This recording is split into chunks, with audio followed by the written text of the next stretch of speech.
Hello, this is Pan the Panda from Panbang Gaming, and today we'll be reviewing a quite different game from the game I just reviewed, well, not too long ago. This game is called World of Tanks, and it is made by Wargaming.net. It is quite a fun game. Now, the intro cinematic was quite, well, I have to say pretty awesome, and the music was quite striking as well. Anyway, so, if you'll stay with us for a few minutes, we'll get right into the game now, shall we? So, when you begin the game, you'll be given a loadout screen like this one in front of you. Now, when I first played the game, I got 2 light tanks and a medium tank, all tier 1, with the basic loadouts. Now, you can advance the loadouts by researching them and using the experience each tank gets in battle in order to advance the weapons and research more vehicles, so that way you can get more vehicles. Upgrades, you only get a few starting out, but as you progress to bigger and better tanks, you get bigger weapons, better weapons, and even access to new shells, too. As of this version of the game, though, this game has pretty much 9 countries for you to choose from, and 10 tiers of tanks, which range from way back in World War I and II, all the way to, well, about 1970-ish. Now, this game seems to have a few historical points about these tanks, but as far as I know, I'm not a huge history buff, so I'm not able to tell you the accuracy of the historical data, but it's fun learning about the models of the tanks inside the games anyway. I'll have to say that each tank does have a set of stats, and each set of stats is different from each other tank in the game. So you'll have to learn how to play each tank individually and play to its strengths and weaknesses. Furthermore, it seems that each country also has its specialty of tanks as well, so be careful and choose your country wisely when playing. I know there are going to be those of you that are going to scream, well, this game is free to play but pay to win, and I'm not going to deny that there is a pay to win aspect to this game.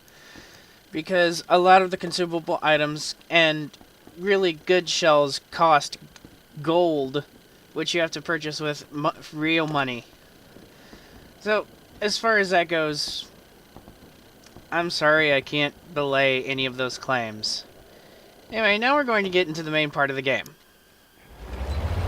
The graphics in this game, I'm going to have to say, are BEA beautiful. The maps are well modeled, the tanks are really, really detailed, and you just feel like each tank just should exist. It's that realistic. The physics in the game are also, even though they're all based on numbers, it's still a pretty realistic effect of what happens to your tank versus where you take the hit on your tank. And of course, you can also block damage, as shown here, with the nice tinging sounds that you hear from this guy's armor. So not every single shot you fire is going to be guaranteed to hit into the tank that penetrates their armor and does actual damage. You control the tanks using the W, A, S, and D keys, and then using the mouse to aim the turret independent of that. Using the Shift key will immediately put you in first-person perspective and allow you to zoom in on the action, as seen here while I get my gears blasted out by a couple of heavy tanks on a bridge. Though, because of the graphical requirements, this game will not run very well on every machine. This still runs well on my laptop, and even it in and of itself is a pretty hefty machine, even though it's not the greatest thing. But it runs it decently. The gameplay itself, though, is rock solid and very responsive. As in this game, when you have a good solid internet connection, this game will deliver on the experience 99 times out of 100. There's the odd quirk, but, you know, it's really not noticeable at all.